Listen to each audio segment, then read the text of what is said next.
Américas no Ar. Oferecimento Landfi. Envie dinheiro rápido e fácil para o Brasil. Uninter. A melhor faculdade para brasileiros nos Estados Unidos. Acesse uninteraméricas.com e inscreva-se já. A justiça determina a libertação de brasileiro que foi preso ilegalmente pelo ICE em Massachusetts. Artista plástica brasileira radicada nos Estados Unidos faz homenagem à americana morta em operação do ICE em Minneapolis. Pela primeira vez em 50 anos, os Estados Unidos registram mais imigrantes saindo do país do que entrando. Gasolina atinge nível mais baixo desde 2021 nos postos de combustível do país. Brasil vai disputar mais uma premiação internacional no mundo da arte. Dessa vez, o Oscar da Voz.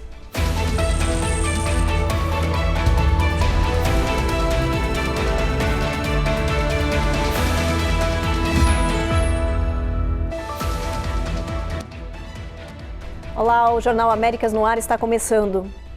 A Justiça determinou a libertação de um brasileiro que foi preso ilegalmente pelo ICE há mais de um mês em Massachusetts. A gente está falando de Gildásio Martins de Oliveira, que é casado com uma americana e está nos Estados Unidos desde 1999. O brasileiro é muito conhecido na região, dono de comércios e muito presente na comunidade. O ICE prendeu Gildásio no dia 4 de dezembro com base numa lei de fronteira que permite a deportação de quem chegou menos de 2 anos aqui no país e tem processo migratório pendente. Mas essa medida não se aplica ao brasileiro que mora aqui nos Estados Unidos há 26 anos. Sem base legal, a corte exigiu a libertação imediata dele e uma fiança de $8 mil. No tribunal, os advogados do governo reconheceram o erro e os especialistas estão dizendo que o caso ainda pode render um processo contra a Polícia de Imigração. Em Minneapolis, manifestantes voltaram a entrar em confronto com oficiais federais. O presidente Trump ameaçou invocar a lei de insurreição para conter os protestos populares. Um homem foi baleado na perna ontem, uma semana depois da morte a tiros de uma americana numa operação do ICE. A família de Renee Good deve receber nos próximos dias uma homenagem de uma artista plástica brasileira radicada aqui no país. A obra digital é um tributo à vida e ao legado de Renee Good.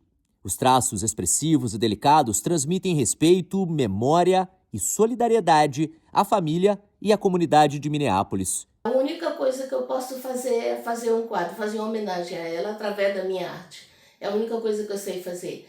E, de alguma forma, eu pensei, eu estou eternizando essa mulher para os filhos dela.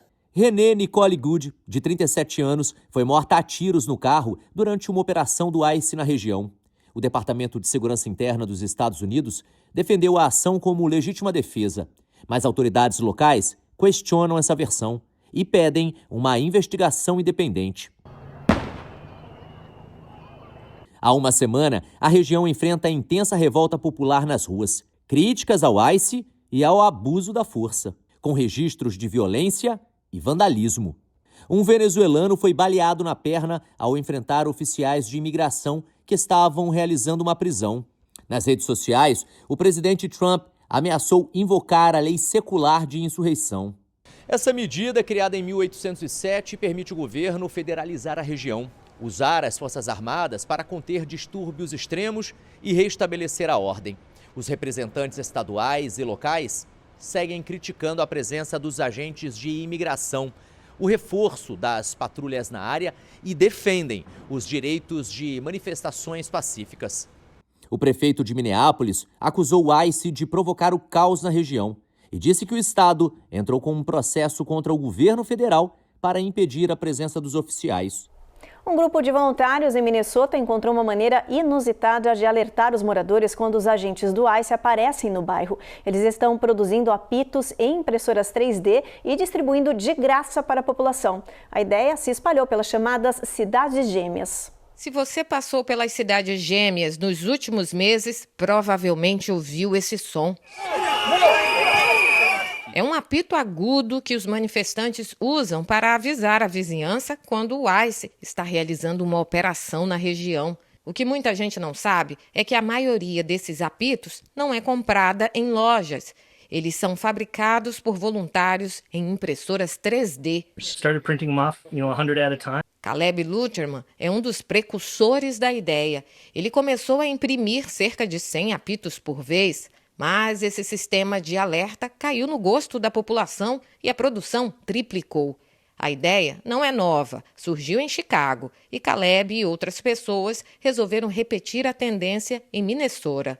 Funcionou. Depois de prontos, os apitos são entregues em lojas da cidade e distribuídos de graça para a população. A voluntária Abigail Adelson Marshall diz que eles estão dando cerca de 1.000 apitos por semana. We've been giving away upwards of 1,000 a week. Em Minneapolis, o apito virou uma ferramenta para avisar moradores e mobilizar a comunidade. Para muitos, um pequeno gesto que faz diferença. I think people are feeling helpless, and this is something you can do. As pessoas se sentem impotentes e isso é algo que elas podem fazer, diz Abigail. No próximo bloco, pela primeira vez em 50 anos, os Estados Unidos registraram mais imigrantes saindo do país do que entrando. E ainda, motorista resgata 2 meninas pequenas que andavam sozinhas no meio de uma avenida movimentada na Flórida.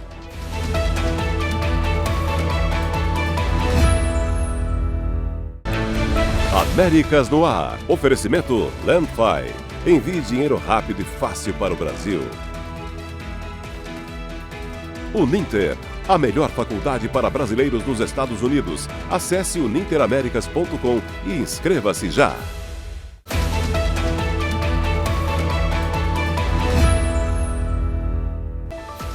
Pela primeira vez em 50 anos, os Estados Unidos estão registrando mais imigrantes saindo do país do que entrando. Essa tendência é resultado das políticas migratórias mais rígidas impostas no segundo mandato do presidente Trump. Os Estados Unidos vivem o que os especialistas chamam de migração líquida negativa. Mais gente saindo do que entrando no país. O levantamento do Brookings Institution aponta que o número de pessoas chegando no território norte-americano no ano passado caiu entre 10 mil a 295 mil. O motivo foi a combinação de menos imigrantes entrando e mais fiscalização, o que gerou deportações e saídas voluntárias. Para este ano, a previsão é que a queda na imigração continue em ritmo acelerado por causa da incerteza nas políticas migratórias do país. Mas, segundo o estudo, essa desaceleração pode trazer impactos econômicos preocupantes, como a redução do PIB, falta de mão de obra, mercado de trabalho mais apertado e menos gastos dos consumidores. Grande parte do crescimento econômico americano nas últimas décadas foi impulsionada por imigrantes. Sem esse fluxo, o país pode ter dificuldade para sustentar a produção, manter preços estáveis e atender a demanda de setores que dependem de trabalho intensivo. Para os especialistas, a migração líquida negativa significa uma mudança estrutural perigosa nos Estados Unidos, com o risco de uma população envelhecendo rápido e um mercado de trabalho que não vai conseguir se renovar na mesma velocidade. Fica claro, que a política atual está focada em restrição e fiscalização sem oferecer alternativas legais suficientes para quem quer emigrar de forma regular e contribuir com a economia. Longo prazo, esse modelo simplesmente não é sustentável. O país tem uma população que está envelhecendo e depende de imigrantes para manter o crescimento, inovação e competitividade global. Na Casa Branca, o dia foi de reunião a portas fechadas. O presidente americano se encontrou com a líder venezuelana e Prêmio Nobel da Paz, Maria Corina Machado. A líder latina presenteou Trump com a medalha do Nobel. O encontro foi no mesmo dia em que os Estados Unidos apreenderam mais um navio petroleiro no Mar do Caribe. Maria Corina Machado concedeu uma entrevista a jornalistas ao lado de fora do Congresso americano. Ela disse que a reunião com Donald Trump mais cedo foi boa. Eu questionei se eles trataram sobre eleições, mas ela não respondeu. A vencedora do Prêmio Nobel da Paz confirmou que apresentou sua medalha do prêmio ao presidente dos Estados Unidos. Mais cedo, após a reunião com Trump, na saída da Casa Branca, Corina disse que ela conta com o presidente dos Estados Unidos para a liberdade da Venezuela. Os Estados Unidos mantêm um diálogo aberto, tanto com Maria Corina Machado, quanto com Delcy Rodrigues, presidente interina da Venezuela e ex-vice-presidente de Nicolás Maduro. A Casa Branca defende a realização de eleições no país, mas ainda não estabeleceu um prazo para que o processo aconteça. De Washington, D.C., Matias Brotero para o Américas no Ar. O presidente Donald Trump recuou temporariamente na intenção de atacar o Irã. A medida foi uma resposta à mudança de postura do regime que cancelou as execuções de manifestantes. Hoje, funcionários da maior base militar norte-americana no Catar voltaram à rotina normal um dia depois de abandonar a área. As últimas informações com Vitor Larregina. Autoridades do Irã afirmam que Donald Trump sinalizou ao regime iraniano que não pretende atacar o país. Segundo a imprensa americana, Israel e países do Golfo lideraram esforços para evitar uma ação militar na região. De acordo com o jornal The New York Times, o primeiro-ministro israelense Benjamin Netanyahu disse a Trump que as retaliações do Irã a um ataque atingiria países do Oriente Médio. A Arábia Saudita, Catar e Omã também pediram ao presidente americano que não bombardeasse a região.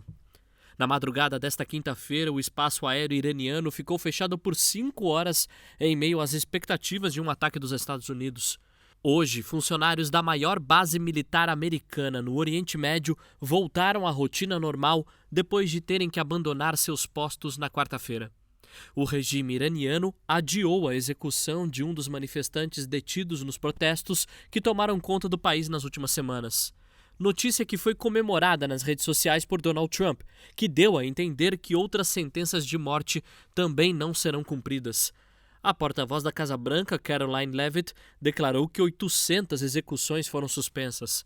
Segundo Leavitt, Trump comunicou a autoridades iranianas que haverá graves consequências se o regime continuar a matar manifestantes nas ruas. De Tel Aviv, Vitor Larregina para o Américas no Ar.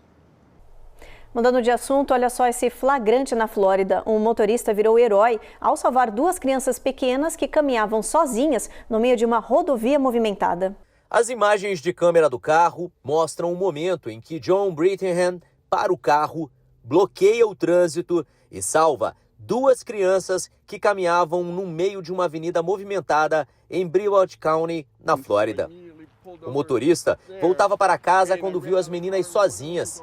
Ele se desesperou e agiu rápido. Em 6 segundos, pegou as crianças.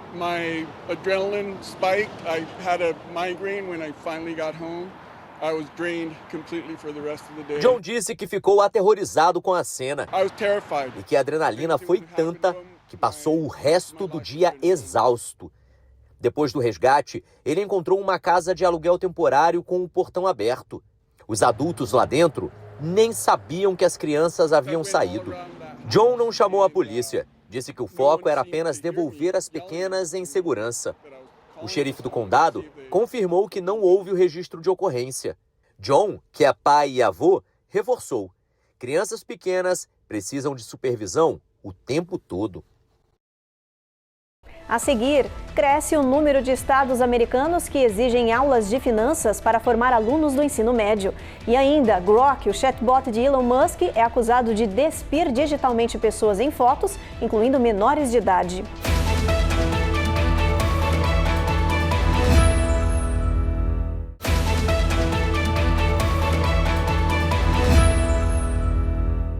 Uma avó de 81 anos no Arizona encontrou um jeito inusitado de ajudar o neto que lutava contra um câncer agressivo, jogando videogame. O que começou como uma brincadeira em família virou um canal de sucesso na internet e uma rede de apoio e doações que mudou a vida da família. Aos 81 anos, Sue Jacott se instala na cadeira, ajusta a tela e entra em um mundo que ela nunca imaginou, o universo do Minecraft. It's like stepping into another world. Segundo ela, tudo começou no verão passado, quando os netos a chamaram para jogar. Ela aceitou para passar tempo com eles, sem saber que aquele gesto simples teria um impacto muito maior. I was never really curious about it. Quando os netos querem interagir com você, você faz, e tudo aconteceu muito rápido. Para o neto Jack, de 17 anos, aquele momento era essencial. Desde 2024, ele enfrentava um tratamento intenso contra o câncer. Mais de 200 sessões de quimioterapia, radiação e longas internações, que foram difíceis e marcaram a vida do adolescente. It was not easy at all. I had like 200 chemos over the course of like a year. No Minecraft, a avó e neto encontraram um refúgio, um lugar para se conectar, criar e esquecer a doença por alguns minutos. Depois de meses jogando, Sui decidiu dar um passo maior. Criou um canal no YouTube, o Grandma Crackers, para ajudar a pagar o tratamento do neto. I think once you say cancer, people know what's involved. O primeiro vídeo explodiu, mais de 500 mil de visualizações. Em pouco tempo, o canal passou de 100 mil inscritos. Doações chegaram de todo o país, de $1 a 5 mil. And I just thank God for each one of you. O site de vaquinha online já arrecadou cerca de $35 mil. E junto com a receita do YouTube, eles conseguiram cobrir parte das despesas médicas. E então veio a notícia que todos esperavam. Jack está livre do câncer. Para a família, um jogo que começou como diversão virou uma corrente de solidariedade no país. It's the most incredible thing. Cresce o número de escolas públicas do ensino médio que estão exigindo o curso básico de educação financeira para os alunos se formarem. É um aprendizado importante que pode preparar e mudar o futuro dos alunos aqui no território norte-americano. Desde entender um orçamento até saber como funcionam empréstimos. Ensinar habilidades financeiras aos filhos ajuda a preparar para o futuro. We want to make sure that we have these basic skills to then adapt. Billy Hensley, presidente e CEO da National Endowment for Financial Education, trabalha com escolas do país para levar educação financeira às salas de aula. When I was young, we didn't talk about money in my home. Ele explica que cresceu sem falar de dinheiro em casa e que só percebeu a falta que isso fez quando entrou no mercado de trabalho. Uma pesquisa da NEF mostra que 82% dos adultos gostariam de ter tido aulas obrigatórias de finanças no ensino médio. Entre as habilidades mais desejadas estão orçamento, poupança, renda e crédito. Hoje, pelo menos 30 estados em verde no mapa têm um requisito para a educação financeira nas escolas. Os estados em laranja têm um requisito parcial. Billy diz que essas aulas podem ajudar os alunos a entenderem, por exemplo, sobre empréstimos estudantil para fazer faculdade. A certain level of literacy is part of the financial education course. A gente fala agora de inteligência artificial. Um estudo recente revelou que cerca de 70% dos adolescentes já usaram chatbot de IA pelo menos uma vez aqui no território norte-americano. As inteligências artificiais estão sendo apontadas como a nova ferramenta de aprendizado, mas nem todo mundo concorda. These AI chatbots are not oracles of truth. A repórter de um site especializado em tecnologia, Kathleen Chedraui, diz que os chatbots de IA não são os oráculos da verdade e que eles erram muito, porque são programados para agradar o usuário, mesmo quando a pessoa expressa ideias prejudiciais e perigosas.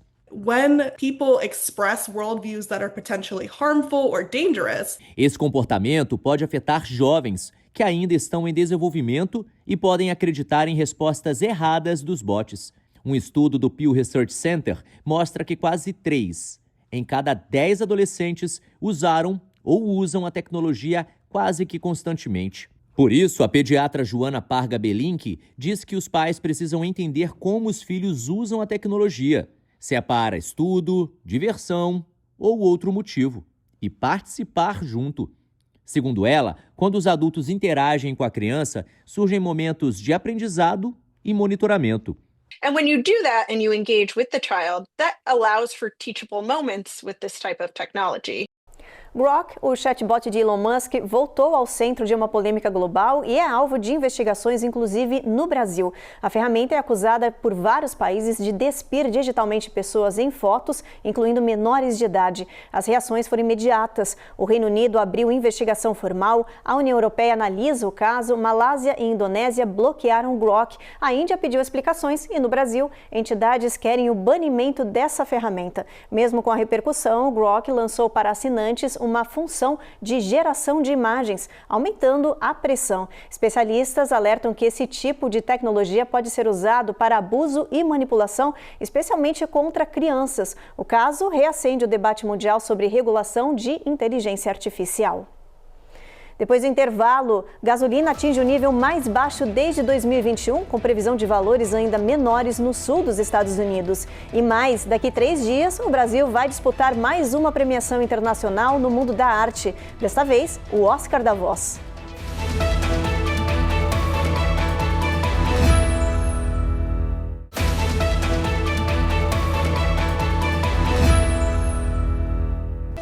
Quem anda de carro aqui nos Estados Unidos já deve ter notado. A gasolina está mais barata, atingiu o nível mais baixo desde 2021. Segundo a AAA, o preço médio do galão da gasolina no país está em $2,81. O novo relatório do Gas Buddy mostra que os menores preços devem ficar no Golfo da América e no sul do país, onde a gasolina deve permanecer abaixo de $3 por galão. Já na Califórnia, no Nordeste e em Chicago, a expectativa é de preços acima de $3. Há também dúvidas sobre o impacto da Venezuela no mercado de petróleo. O presidente Donald Trump disse que o país deve entregar até 50 milhões de barris de petróleo aos Estados Unidos. Mas analistas da Gas Buddy dizem que ainda é cedo para saber como isso pode afetar o preço da gasolina para os motoristas aqui no país. 2025 foi o terceiro ano mais quente já registrado, segundo o Centro Europeu de Previsões. A temperatura média global chegou a 14,9 graus Celsius. Os cientistas alertam que estamos perto do limite de 1,5 graus, que foi definido no Acordo de Paris para evitar impactos mais graves. A média dos últimos anos já passou desse patamar, mostrando que o planeta está no limite do acordado. Os resultados são oceanos mais quentes, o que fortalece os furacões. No ano passado, foram 3 furacões de categoria 5. E no Ártico, o calor derrete o gelo e a região começa a soltar gás carbônico, que piora o aquecimento. A única boa notícia é o buraco da camada de ozônio, que está diminuindo em resposta à ação global em defesa do meio ambiente. Uma onda de frio ártico está chegando com força a partir de hoje em boa parte do país. 170 milhões de pessoas estão em alerta para temperaturas abaixo da média. E para quem mora na Flórida, é bom se preparar e tirar o casaco de frio do armário. Os termômetros devem despencar e tem chance de nevar no norte do estado. As temperaturas na Flórida vão despencar abaixo dos 50 graus. Em Miami, a previsão é de 43 graus Fahrenheit. Em Tampa, os termômetros não devem passar dos 30. E lá no norte, em Panhandle, pode até nevar. Se isso acontecer, será o segundo ano consecutivo que os moradores do norte do estado vão ver a grama branquinha. A previsão é que a neve chegue no final de semana. No resto do estado, é bom se preparar para frio com vento gelado. E isso deve fazer com que as iguanas entrem em estado de hibernação e despenquem das árvores. Os meteorologistas dizem que após uma onda inicial de ar ártico atingir o sul, um vórtice polar está trazendo uma nova onda de frio que vai estacionar em cima do país e derrubar ainda mais as temperaturas. Regiões do centro, leste e nordeste do país também vão ver os termômetros caírem entre 10 e 20 graus em relação aos últimos dias. Esse clima congelante deve dominar grande parte do país e pode estar entre os mais frios deste inverno, até o início de fevereiro. Michigan e Ohio podem registrar máximas próximas de 0 graus Celsius. Em estados mais ao sul, como Louisiana, as temperaturas podem chegar na casa dos 20 graus Fahrenheit. A recomendação das autoridades é acompanhar as previsões do clima, estar alerta às orientações oficiais e evitar sair de casa em áreas onde a neve deve atingir com força. Vamos dar uma olhadinha na previsão do clima, ver como é que vai estar amanhã em boa parte aqui do país? Olha, na nossa tabela a gente começa por Boston, lá tem tempo encoberto, a mesma coisa em Nova York. Em Washington a mínima é de 20, máxima de 39 graus. Charlotte a mínima é de 22, bastante frio nessa região. Atlanta também tempo encoberto, Jacksonville o sol vai dar as caras meio tímido nessa região, com mínima de 29, máxima de 55. Tampa e Miami o sol nem aparece por lá. Houston, a gente também tem nuvens ao longo do dia. Brownsville, mesmo cenário. El Paso, sol entre nuvens, mínima de 36, máxima de 65 graus Fahrenheit. A gente continua a nossa tabela. Phoenix, a gente tem tempo encoberto com um pouquinho de sol ao longo do dia. Las Vegas também, o tempo meio tímido, mínima de 47, máxima de 74. E Salt Lake City, a gente tem apenas ventania nessa região aí, com dia encoberto, mínima de 22, máxima de 46. E olha, daqui a 3 dias, o Brasil vai disputar mais uma das grandes premiações premiações do mundo da arte, o Sovas Voice Arts, que é conhecido como o Oscar da Voz. A Carla Marinho conversou com uma das brasileiras finalistas dessa estatueta disputadíssima. Olha só. Oi, gente. Então, eu sempre morei no Arizona, sou apaixonada por futebol e sou pirada no Mandalorian. Joseph